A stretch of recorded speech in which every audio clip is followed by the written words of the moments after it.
Ready.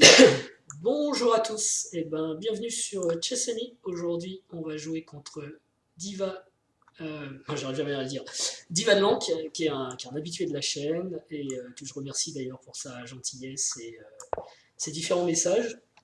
Et on a déjà joué ensemble, alors je sais plus, c'était une partie tout au début.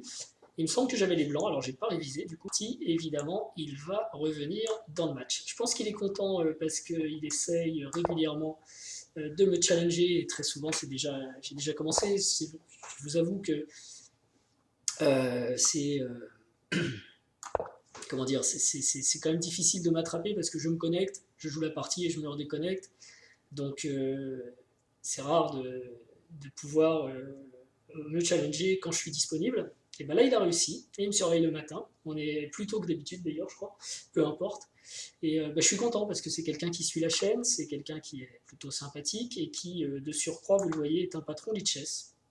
Les jolis petits icônes comme ça sont donnés aux gens qui payent pour l'Itchess, puisque l'Itchess est gratuit, mais on peut payer et c'est normal d'ailleurs parce qu'il y a l'hébergement des serveurs, il y a du travail, donc il n'y a rien de réellement gratuit dans la vie. Donc moi aussi j'avais donné un moment sur un autre compte, j'étais un des patrons d'Itchess, entre guillemets, ou plutôt donateur. Et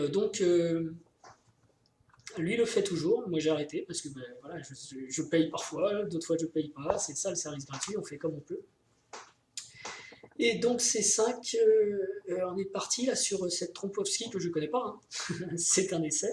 Deuxième essai, deuxième partie, je crois la dernière fois c'était la partie numéro 37. Et ce qui me rassure, c'est que mon adversaire s'y attendait pas forcément non plus, puisqu'il a passé du temps à jouer ce coup. Même, pourtant il suit la chaîne, donc je pense qu'il a vu la partie 37. Euh, alors ici, il faut se méfier, hein. On joue la Trompowski, on est content de mettre le fou là, mais attention, sur un coup comme pion prend, dame échec, pourrait gagner le fou, on est obligé de remettre le fou ici. Ça peut être une menace. Une autre menace peut être dame B6 avec ce pion qui pose problème. Mais je pense que je vais jouer simplement C3 qui me semble thématique. Donc il faut que je travaille hein, cette Trompowski. J'ai décidé sur cavalier F6 d'essayer autre chose que fou F4. La Trompowski m'attire. J'ai regardé quelques variantes, mais rapidement, on ne peut pas dire que j'ai encore travaillé. Je suis incapable de mettre le nez dehors dans un tournoi. Je vais me faire défoncer sur l'ouverture. Ok. Et d'ailleurs, je ne connais pas spécialement bien les thèmes. Il y en a un qui me revient en tête, celui de la partie 37, justement.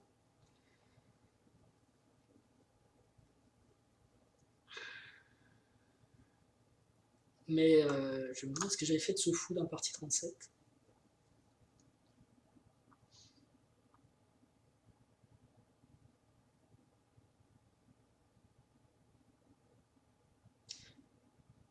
Je pense que je vais jouer ça.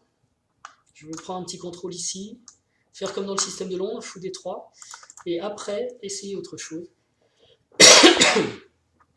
D5, ok. Donc on est peut-être bien dans le thème qui m'intéresse. Je vais jouer fou D3, cachant un peu mon jeu, en fait, on va dire, parce que ça ressemble vraiment au système de Londres, mais il y a une différence.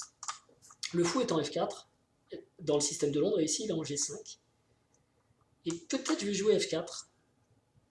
Ça va me permettre de faire ça. Avec cavalier F3 et une attaque, vous savez, la Pillsbury. Vous devez avoir ça dans dans une partie récente, un classique à connaître absolument de Kevin Bordy sur Blitzstream. Et c'est vrai que quand j'ai joué la partie 37, eh bien, le jour même, Kevin a sorti cette vidéo. Et justement, dans la partie 37, moi j'avais joué C4 et on voit que le plan cavalier GE2 F4 est intéressant. Donc là, je pense que je ne vais pas aller en F4. Il faut que je garde le clouage, il n'y a pas de raison pour l'instant. Et quand je vais jouer F4, j'aurai même une case de fut pour mon fou, qui ne sera pas génial, mais... Donc on est vraiment dans une Trompowski, mais qui ressemble à un système de Londres. Donc ça me va bien. Alors comme j'ai un peu de temps, je vais essayer de bouger un petit peu. Je ne sais pas si je ne vais pas faire une bêtise, mais recentrer, c'est pour moi, en tout cas ce centrage. Voilà. Et je remets le temps ici. Je vais peut-être mettre la tête là-haut. tranquillement. Voilà, vous voyez un petit téléphone en plus, un peu de bleu, et surtout moi j'ai l'échiquier au centre. Donc là une décision importante à prendre pour les noirs, est-ce qu'on joue G5? C'est compliqué pour le petit roc après, mais c'est possible. Est-ce qu'on joue fou D6, fou E7? Il y a aussi des plans B6. Est-ce qu'on prend D4? Il y a beaucoup de possibilités ici pour les noirs, sans compter celles que je dois oublier, mais enfin ça doit être les coups principaux. Donc du coup, moi avec les blancs, je ne vais pas trop calculer parce que j'ai l'impression que tous ces coups sont à peu près équivalents. Et donc, comme je ne sais pas celui qu'il va jouer, je ne vais pas perdre un temps fou à analyser. Voilà, maintenant il a choisi. Alors, il aurait du coup du cavalier... non, cavalier H5, il n'a pas. Donc je vais jouer F4. On va y aller au culot. S'il bouge son cavalier, je le prends, et ça doit aller. Donc F4 me plaît bien. Il faut quand même que je regarde un truc, c'est cavalier G4 sur F4. Parce que fou prend E7, cavalier prend E3, attaque madame aussi. Mais j'ai dame E2 et ça va. Voilà. Donc là, on va partir sur une attaque à la Pillsbury, mais bon, je ne suis pas cet attaquant. Et puis surtout, il n'a pas roqué, hein, donc pas d'obligation pour lui d'aller se compromettre ici. Mais c'est une des possibilités sur la Troupowski de rentrer dans une espèce de...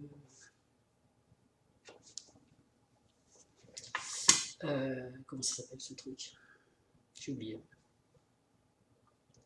Ah, par contre, s'il avait mis son fou en D6, il faut que je note, j'aurais pas trop pu, parce qu'après pion prend, du coup, j'avais pas E prend, fallait que je prenne avec le pion C, ce qui est peut-être moins bien.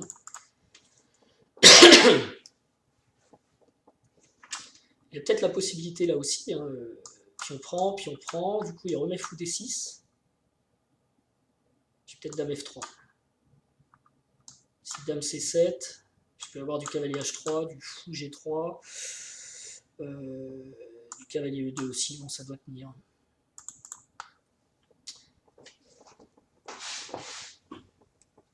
Et je regrette, je n'ai pas de thé, j'aime bien parce que ces parties durent presque 1 heure, alors j'aime bien avoir un thé, une boisson parce que je parle. Et là, Divadland, quand j'ai vu son challenge à peine connecté, je me suis dit, il faut que je l'accepte. Il a attendu un petit peu parce qu'il fallait que je lance le logiciel de capture vidéo, d'ailleurs j'espère que ça tourne bien. Un petit roc face à F4, c'est courageux. Alors, est-ce que je joue cavalier F3? Il faut que je continue mon développement.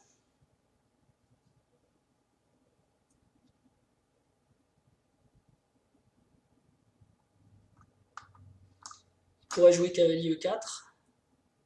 Attention à mon fou, fou prend, dame prend, cavalier prend, pion prend, je gagne un pion en E4, donc ça c'est pas possible pour lui, mais sur cavalier E4, fou prend, ah oui, il n'a pas non plus cavalier prend F3 parce que j'ai la dame derrière. Donc j'ai pas peur de cavalier E4 ou cavalier G4 ici, donc je peux me développer. Et ça paraît être la case de développement par excellence. Alors est-ce que je me sauve chercher un verre d'eau? C'est dangereux, hein. Ça va bientôt chauffer, je sais qu'on avait joué une partie il y a quelques temps, dans le début de la série, une des premières, que j'avais perdu autant du reste. Où j'avais une grosse attaque sur le roi et j'étais à 2 coups du coup gagnant, mais j'ai pas eu de temps et j'ai pas trouvé. Ça devait être la partie numéro 3. Donc vous voyez, ça remonte à loin, la partie numéro 3 contre ce joueur déjà, que j'avais perdu. Et ensuite on a joué deux autres parties, donc je sais plus quelle est l'autre partie. Ça devait être juste après, parce que je crois qu'on a joué assez vite.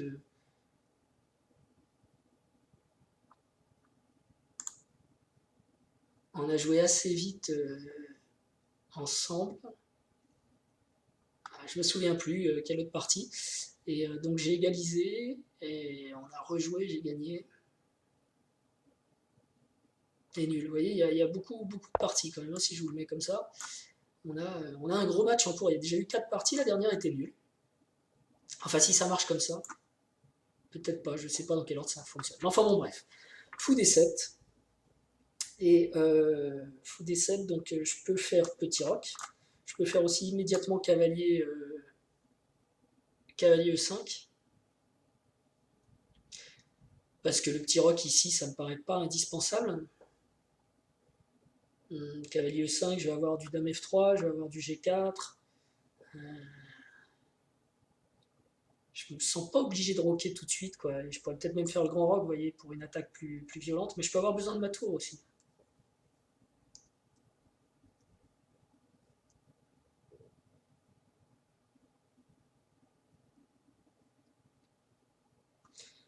Après, il va sûrement jouer un coup comme Dame D6, m'attaquer là.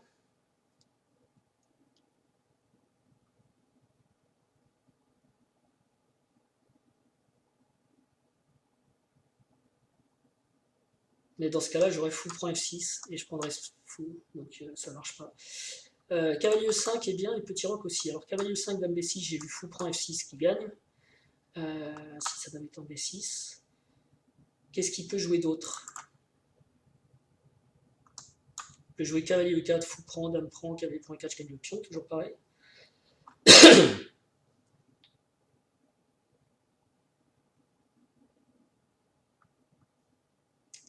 Et si c'est pas dame B6, en fait, il va rien me menacer du tout. Il a peut-être G5. G5 à regarder. Peut-être cavalier prend D7, dame prend D7, pion prend, ou pion prend directement. Pion prend, cavalier prend, pion prend. Ouais, ça paraît plus dans le plan, ça. Et si son cavalier bouge n'importe où. Ah, j'aime bien cavalier E5. G5, ça fait un peu peur, mais ça a l'air de passer.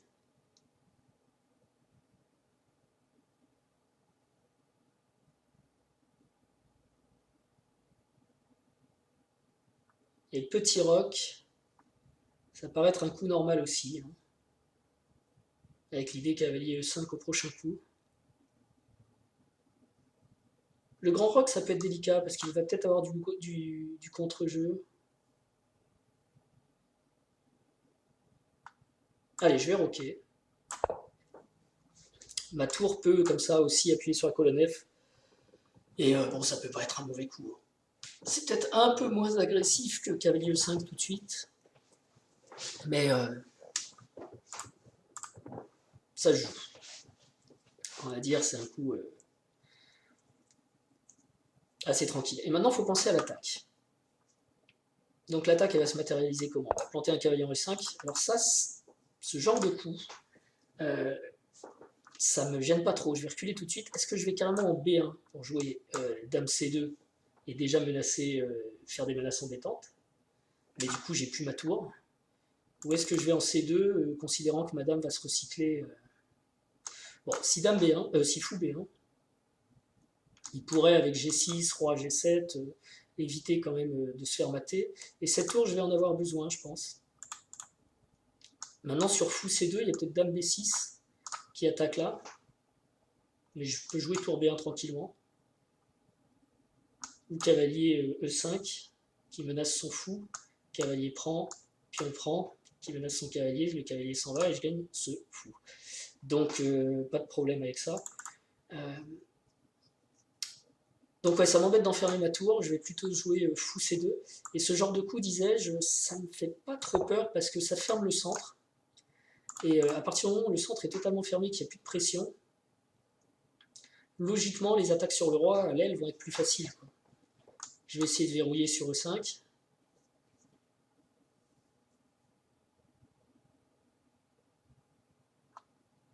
Et là, dame B6, disais-je, peut être un coup intéressant pour attaquer là. Mais j'ai cavalier E5 qui menace vraiment de prendre le fou. Après, fou prend F6. Donc il faut qu'il réagisse, il ne peut pas prendre tout de suite. Et s'il fait cavalier prend pour gagner un tempo, pion prend, il faut que son cavalier s'en aille, et le fou E7 est dans l'air derrière. Donc B5 c'est la bonne réaction, mais je dois avoir à 3, thématique tranquille, que je vais faire tout de suite, je l'arrête.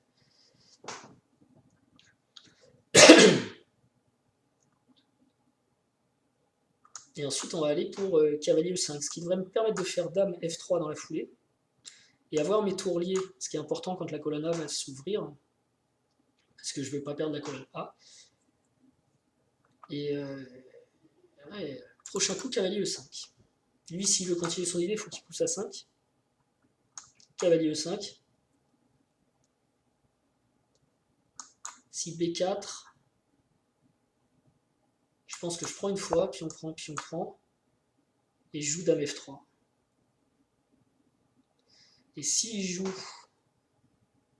B3, c'est pas mal ça B3. Faut que je prenne, je suis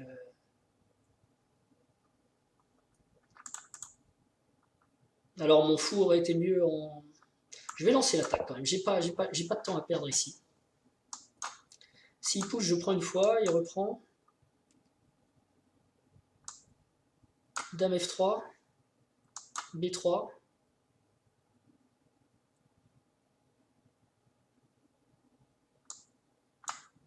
Tour prend si dame prend. Ah, j'ai pas vraiment le temps de prendre ici. Est-ce que j'ai pas le temps de faire fou prend F6. Pion prend.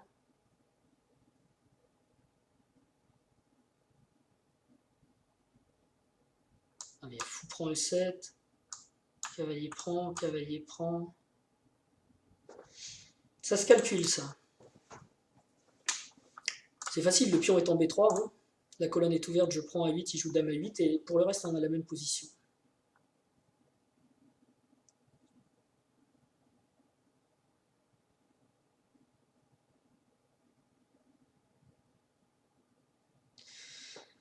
Sur B4, j'ai peut-être aussi un fou F6 intermédiaire, fou prend.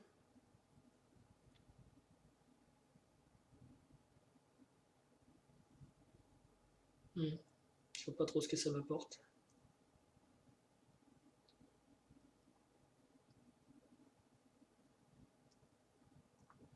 Et aussi, je vais peut-être pouvoir essayer de miner par E4. Alors, du coup, il abandonne son attaque ici, il revient se placer sur mon centre, mais il ne peut pas prendre ici parce qu'il est cloué. Hein. Donc, c'est peut-être une perte de temps, ça. A noter que tout de suite, j'ai cavalier prend, dame prend, fou prend F6, pion prend F6, et le roi est ouvert. Dame H5, menace de prendre en H6.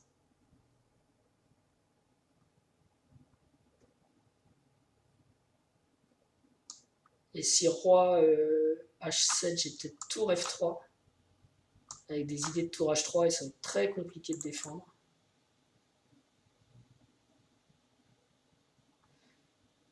Je peux même faire fou prend, pion prend, parce que sa dame est derrière, il peut pas prendre ici, sinon je prends. Donc fou prend, pion prend, et je joue peut-être dame G4 échec. Il n'y a pas de roi H7 à cause du fou, donc c'est roi H8.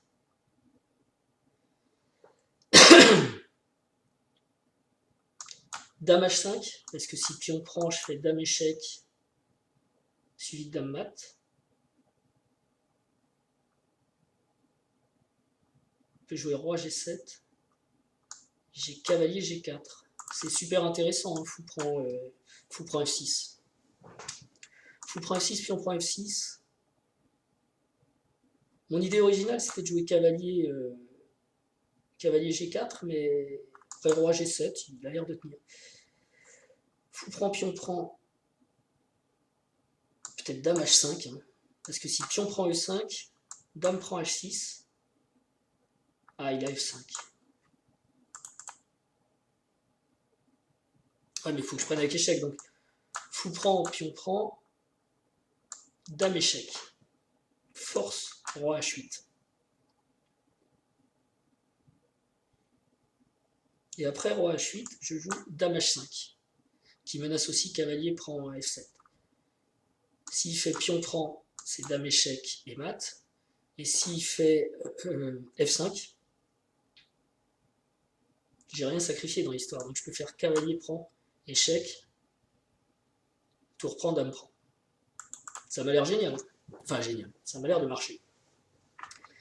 Sinon, je peux même avoir du dame H5 avec tour F3 pour mater. Bon, en tout cas, sur fou prend F6, je le vois vraiment obligé de faire pion prend. Dame échec. Je regarde si j'ai rien oublié, parce que parfois dans ces situations simples, on oublie un coup simple. Dame échec à cause du fou, il est obligé d'aller en H8, et dame H5. Il peut revenir en G7 aussi.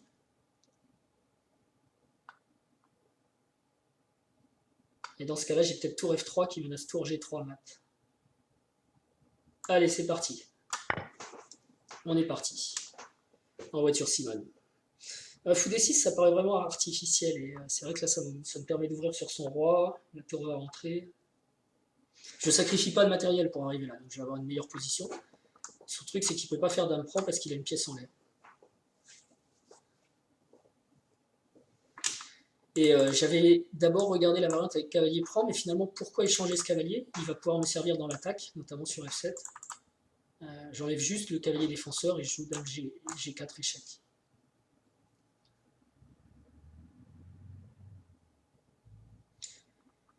Donc pion prend, dame G4 échec, roi H8, dame H5, si F5.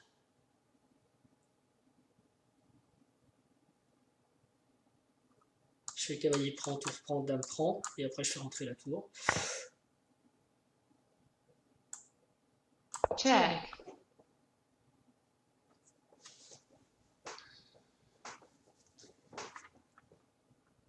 Donc roi H8 est forcé, hein, si je ne me suis pas trompé, et j'ai le temps de jouer dame H5. Et si pion prend, je mate.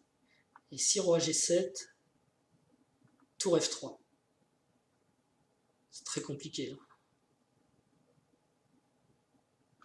Enfin, attendez, parce que je dis roi G7, tour F3. Si pion prend, ouais, tour échec.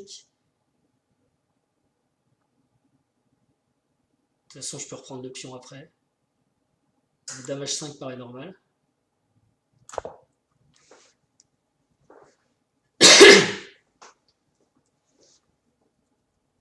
Donc là, c'est menace mat en 2 coups. Hein. Tête F5. Alors la variante embêtante, roi G7. Tour F3, pion prend.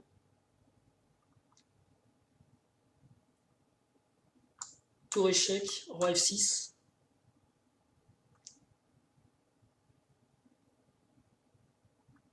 J'ai peut-être pion prend échec. Roi E7, je peux récupérer ma pièce déjà. Mais j'ai peut-être mieux.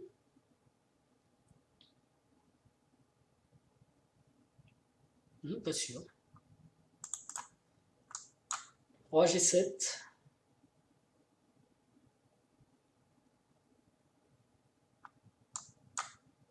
Ah.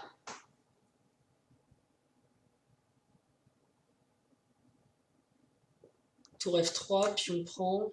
Attention, j'ai sacrifié une pièce. Peut-être tour échec, roi F6. Et là, je joue dame H4 pour empêcher le roi de se sauver. Et c'est mat. Parce qu'il ne peut pas aller en F5, il ne peut pas aller en G6. Il a cette diagonale qui est contrôlée là. Et, pardon, cette diagonale qui contrôle là, cette diagonale qui l'attaque, et la tour qui bloque ici. Donc il n'a plus de cases. Donc sur roi G7, je peux jouer tour F3. Alors est-ce qu'il a une autre variante? Pion prend, je regarde. Hein. Tour échec, bon, ou alors il me donne sa dame. Et sinon, il peut bouger sa tour aussi pour essayer de se sauver. Mais s'il bouge sa tour, je prends F7. Donc c'est un peu cramé. Et s'il fait F5, ça peut être intéressant, mais mon cavalier contrôle quand même cette case. Donc du coup, tour échec, roi F6, dame H4, mat également. C'est mat, hein. Je vais garder le lead dans ce match. Alors, qu'est-ce que j'ai trouvé Le plan ici est peut-être lent, mais en tout cas, je pense que plutôt que de jouer fou D6, qui était une grosse erreur, il fallait continuer à jouer B4, continuer à jouer le plan. Après fou D6, j'ai l'impression que cette attaque des blancs, elle est juste imparable. Je vois aussi, je crois que la dernière fois que j'avais joué, il était 1800 dans les 1800 sur Lichess, donc je vois qu'il progresse super bien. Il arrive à 2000. Bravo à toi, Divad. Mais je sais pas, il n'y a pas les couleurs d'ailleurs. J'ai l'impression que dans notre match, j'ai souvent les blancs. Ce qui est un peu injuste. Donc j'ai des points de plus, mais j'ai souvent les blancs, ce qui est quand même un avantage. Et là, difficile de proposer un coup hein, pour les blancs. Donc on a vu F5, paire sur tour G3, roi, F6, dame mat. Ou tour échec. Il peut jouer F5, tour G3, il peut jouer roi H7. Je peux faire cavalier prend F7 pour menacer un mat en H6. Donc il est obligé de faire tour prendre, dame échec, roi h8, dame g7 mat, donc ça marche pas non plus. C'est tout ce qu'il est en train de calculer. Hein.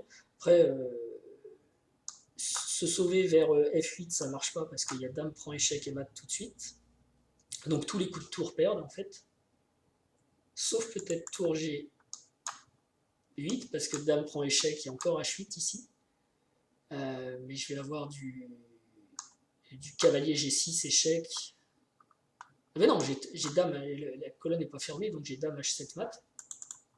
C'est mat aussi. Tous les coups pour ramener de la défense. Ça doit être pas mal. Attendez, je n'avais pas regardé celui-là. Cavalier E7, j'ai tour G3. Cavalier G6. Cavalier E7, du coup, j'ai peut-être...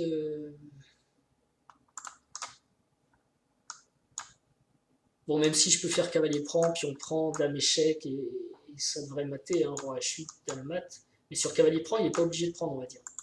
Mais pour forcer le mat, pour y aller en force, comme disent certains, peut-être tour h3. Il y a encore cavalier f5 qui défend ici.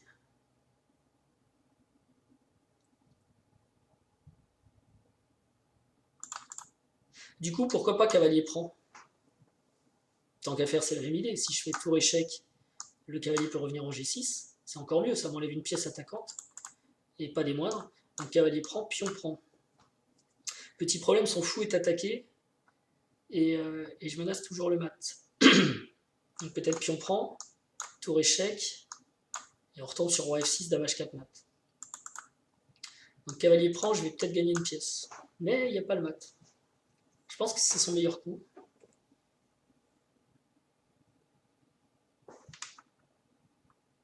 Sur cavalier e7. Ouais, je ne vais pas jouer tour h6 à cause de cavalier f5. Quoique, cavalier f5, fou prend f5. Hein. Puis on prend dame échec, suivi de dame mat.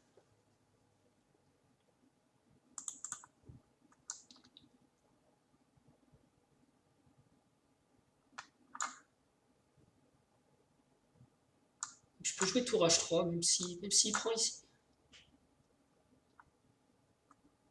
Ah, il y a tour h8 qui défend quand même. Ok. Donc je ne fais pas l'échec d'abord, je prends. Comme ça, je menace le mat et je menace la pièce. Il a joué, je pense, c'est le meilleur coup, c'est ce que j'avais calculé aussi. Mais le problème, il y a une pièce en l'air. Bon, il va peut-être gagner des pions pour la pièce. Et je garde une attaque, hein. J'ai toujours du tour h3 ou tour g3.